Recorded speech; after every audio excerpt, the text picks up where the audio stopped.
E aí pessoal, aqui é o Roberto. Hoje eu vou fazer um teste no nascimento no micro-ondas. Se eu te ensinar a fazer isso em casa, eu boto só 30 segundos.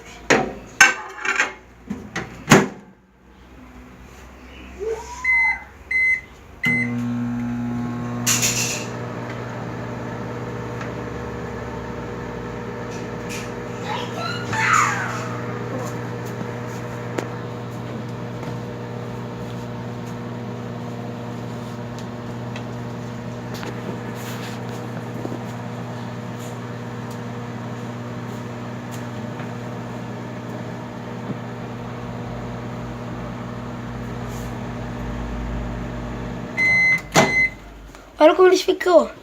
Ele cresceu, tipo, diminuiu. Gostaram? E tchau!